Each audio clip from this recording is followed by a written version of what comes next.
We're now live. What's up, guys? There you go. What's up, guys? We're cooking some of these amazing capellos, ravioli. Boom. We got some Langostino tails together from Costco. This whole meal might be 25 bucks of ingredients. Delicious. This will cover a couple adults, maybe a couple adults and a small child. And because my girlfriend's not going to eat the cheese in the ravioli, we got some rice from her. For her, that's already been cooked. She doesn't get the spiciest of the spicy food, but she'll get some good tasting food nevertheless. And of course, the topic for today's discussion while we cook is the liberal mind virus and how it manifests, why it makes sense, why you would probably be a liberal if you had the strengths and limitations that they have. So first step while we're talking down on them is we want to cut up some garlic, get this step out of the way. Probably this isn't the most logical first step, but I want to talk about libs, and so that's what we're going to do first, so I can talk about some libs. So we were trick-or-treating. We weren't trick-or-treating. Little girl was trick-or-treating, but we were with her because that's what responsible parents do. And all the houses were nice. The neighborhood was nice. The people were friendly, but not kind, as my girlfriend would distinguish between the two. And it reminded me of the neighborhood that I grew up in, or not the neighborhood that I grew up in, but the community I grew up in. I was on the poorer side of town, but it was a very relatively rich community. And the parents were drinking. The women had cups of wine to chalices of wine, lots of wine in cups. The dads were offering us, White Claws and all these, various drinks. And it was obvious that this was just like a party scene, that this is what the logical extension of their fraternity days had become for them as adults, where clearly, most of the people there either had a lot of money or made a good amount of money. I think the average house there might have been like $1.5 million, which in California is not that much, but in Austin it's still quite a bit. And it looked like the people there, they just weren't really concerned about anything, just kind of bullshitting all the time. And you could tell, like in their eyes, that they weren't particularly smart, but they did go to good schools, right? Like they probably got good grades. They're the standard professional class person. Maybe they're in commercial real estate. Maybe they're in some form of brokerage role, where they're probably getting paid $300,000, $400,000, $500,000, $600,000, $700,000 a year to push some paper around. And the main thing that they're rewarded for isn't probably their competence. It's just like, are they nice? Do they have non-offensive opinions? Do they not have that many enemies? And the way that you're taught to think in school, if you actually believe the things that you're told, even though there's like obviously logical contradictions in them, you'll come to see the world the way these people see it, particularly as you continue to be rewarded financially as these people are. So put that to the side. We want to cook these Langostino tails, obviously, because this is going to be a very important part of the meal. So key to cooking seafood and all meats in general is we want to remove as much water as possible, because we don't want water pooling in the pan. That makes it very hard to get the nice sear that we want. So we go through like a few rolls of paper towels every week, because I'm just wanting to remove the liquid from the meats that we cook. And so I'm just putting them on top of the last round of paper towels that I used. And you can see, like, this is just pure liquid that's coming off of these. And that's going to make it easier to not have the liquid pool on the pan, but it's still going to pool a little bit because we're not perfect and we haven't been doing this for that long. So we're going to take a bunch of salt. We're going to salt the Langostino tails liberally. That's the one way liberalism is good, is when using salt. Be liberal using salt. And then we're going to add salt to the water that we're going to boil to cook the ravioli in. Okay, so we've salted one side of the Langostino tails. We can add a little bit of pepper for good measure. We're going to mix this around a little bit. In fact, we can even turn it because why not?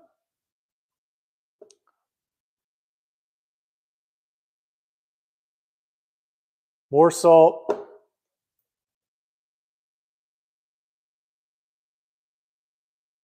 More pepper.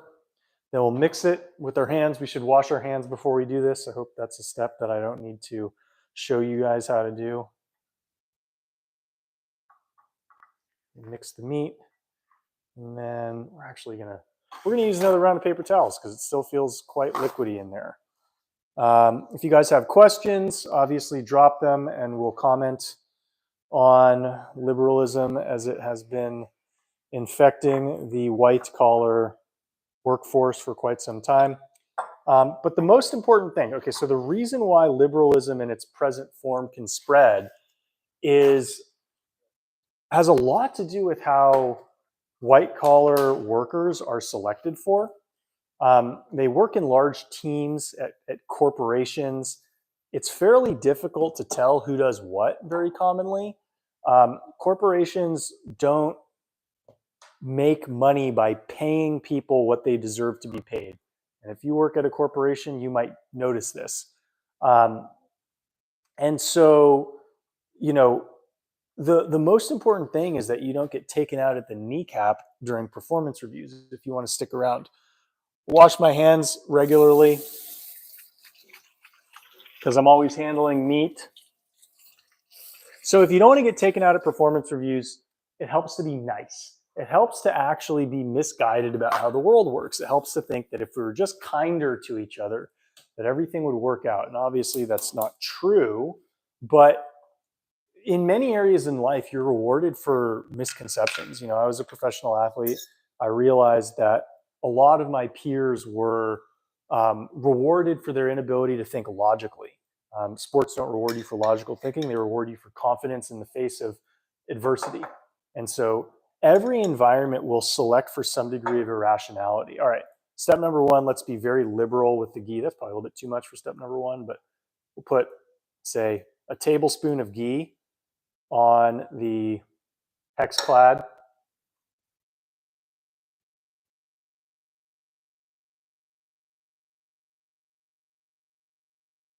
And so you have to realize that people who join large companies, they don't have opinions that are logically defensible. That's not actually what they're selected for.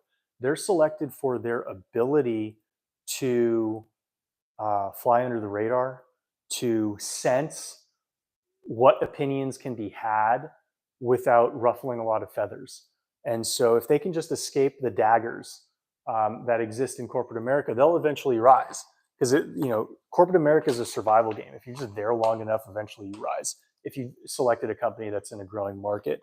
Okay, now the water has begun to boil. So we're going to start adding these. These will go for about 7 minutes. So it's 110 Central. We're going to put these to about 117, 118 Central Time. Put 6 of them in.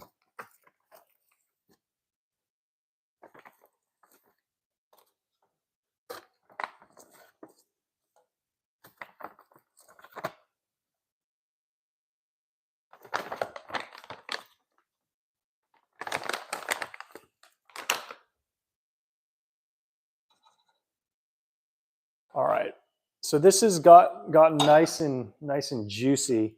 So we're going to start putting at least the first round of Langostino tails on there. Should we put it on low? Yeah, we're gonna put it on low. Sorry if you can't hear me. Got a kitchen to save.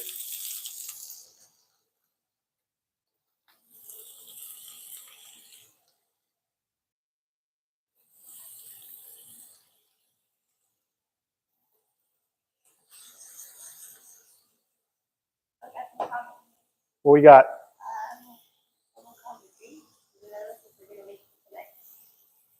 Someone called what? You said based? Yeah. Yeah. Yep, make it tonight. It's pretty yummy. All right, so here's the conundrum. I got this many Langostino tails left. I got that much room on the pan. I probably shouldn't be throwing those on, so I'm not going to. Here's what I'm going to do instead. I'm going to keep doing that. I'm going to cook with 2 pans at once. So we're going to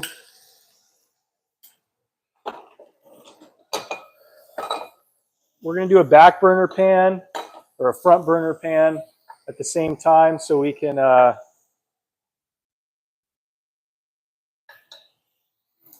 double up, cook the garlic, cook the Langostino tails. My girlfriend and I are going to split the ones that you see in the front.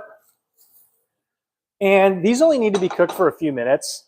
We're not going to get a great sear on these, and that's okay. We just want to make sure that all sides are covered with the hot pan. So,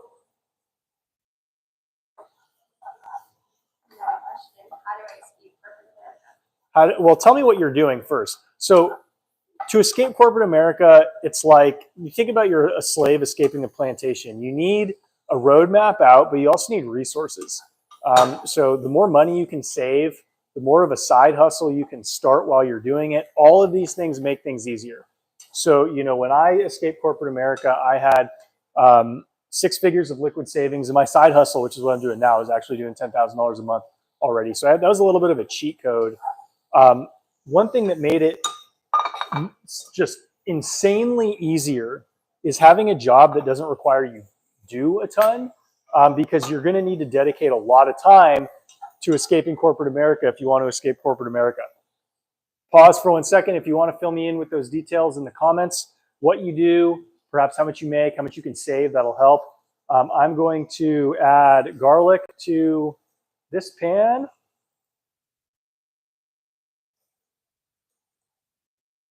Okay, right now, these Langostino tails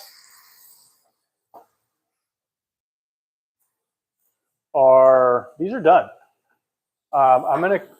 And my girlfriend and I are gonna split these. So I'm gonna put these on her plate to rest.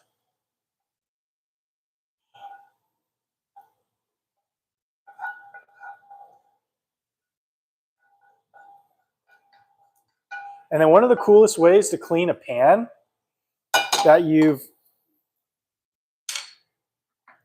put grease and meat on is to throw some rice on there. That's going to be yummy. Let's make sure all sides of these raviolis are getting cooked. So ideally we would have used more water, but some of it boiled away, and that happens sometimes. So okay, now that we've seen this brown, we're going to throw the last bit of Langostino tails on the back.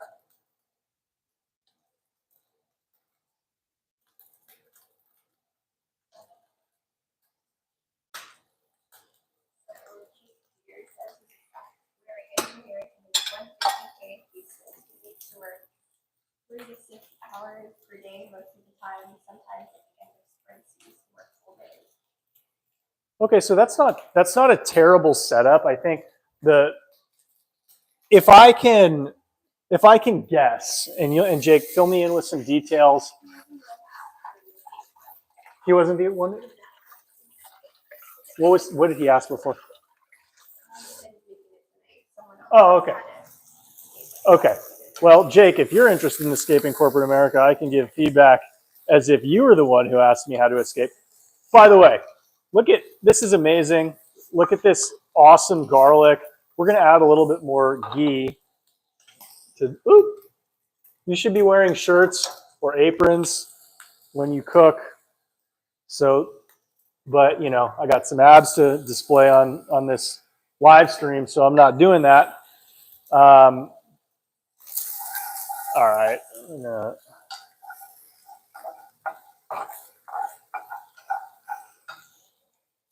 Turn this off. And the ravioli is actually almost done. you can believe it. That was very, very quick. So the reality, for back to our original point about why these libs have such dumb ideas, is they didn't learn to think by weighing evidence, right? They didn't learn to think through logical analysis. They learned to think by consensus. They learned to think, is this opinion something that will get me in trouble? Right? So that's what they're actually experts at. They're not experts at logically constructing, roadmaps to explain their surroundings. They're very, very skilled at thinking what opinions will get me in trouble. But they're also told they're smart by their corporate. So we're going to add some of my girlfriend's Langostinos to the back one. They also think they're smart because their companies, like I worked at Google, and one of the things these companies tell you, these are done, by the way. So we're going to add some tomato sauce on the back. One of the things these companies try to brainwash you with to make you loyal is to tell you how smart you are, how elite their company is, how hard it was to get hired by them. And all of these things just make it, a lower cost for them to recruit new workers because they want more people to want to work for them. That makes hiring people cheaper. And so people often confuse being sought after by a corporation with intelligence. Now, all the people in the community, for the most part, that we were trick-or-treating in were sought after by corporations, but it doesn't mean that they're intelligent. They're mass market intelligent. They have the intelligence that corporations can find on LinkedIn, but they don't actually know how to construct a good, reliable mental model for their surroundings, but they are nice. That's the thing. That's the thing that you have to realize, is that these people are very nice, but they're not kind. A lot of them most likely grew up in relative wealth. And so they think that privilege matters because privilege matters for them.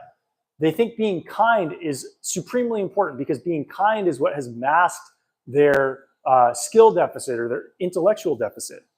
And so they're not geniuses, obviously, but their environment rewards them for regurgitation, rewards them for avoiding controversial opinions, and their lives are actually pretty good. What were you saying? Yeah. Yeah. All right, check this out. Let's get a zoom in on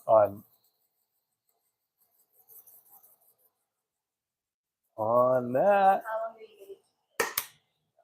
I'll probably keep that going for about, realistically, it's done now, but I'm just going to keep talking. So I'm going to keep it going long enough to answer your questions. Get this rice and Langostino tails on a plate for my girlfriend. And then I'm going to take a picture of this when we're done because it's looking pretty sexy, I think. And then chef's always got to sample the, yep, that's pretty good.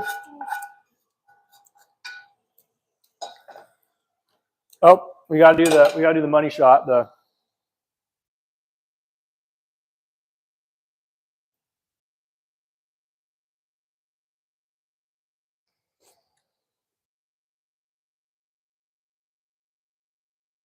Chef Alex doesn't miss.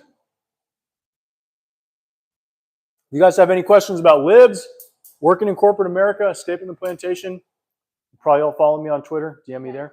What's up? Do you have the vegetarian recipe? No. I mean, some of my, we have pies. My recipe book has pies in it. I don't support vegetarianism. If you want to make it very, very difficult to lose weight, don't eat meat.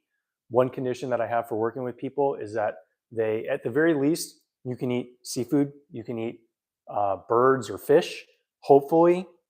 If you're not willing to eat birds or fish or seafood, it's going to be really, really hard to enjoy your diet and get enough protein with complete amino acid chains. So hard to help people if they aren't willing to help themselves. So please, please, please, if you're a vegetarian, at least allow yourself to be a pescatarian. Any initial thoughts on how to escape corporate America given Jake's situation? No worries if you're out of time. Okay, so you want to save money. You want to make sure that your costs are significantly lower than what you're bringing in. So the more money you can save, the more dry powder you have to build your escape. Secondly, you want to be able to have multiple income streams, and that might actually end up being multiple consulting gigs or even multiple full-time jobs if you can do them remotely. The challenge of working in corporate America isn't necessarily working for somebody; it's working for a sole person whose thumb is over you, who you can't piss off and you have to toe the lines with. But if you have multiple people paying you and you don't like one of them, you can tell that person to screw off, right? So the key that you want is to avoid a situation where you don't have leverage. And you don't have leverage when you're in a one to many, employer to employee, monopsonistic relationship. So in economics, this is called a monopsony, where there's one buyer and many sellers, because the one buyer can pit the many sellers against each other and get favorable rates over them. And so that's how employers drive wages down. Most people are working more than 4 hours a day. If you are working 4 hours a day, good for you. That's not the terrible thing.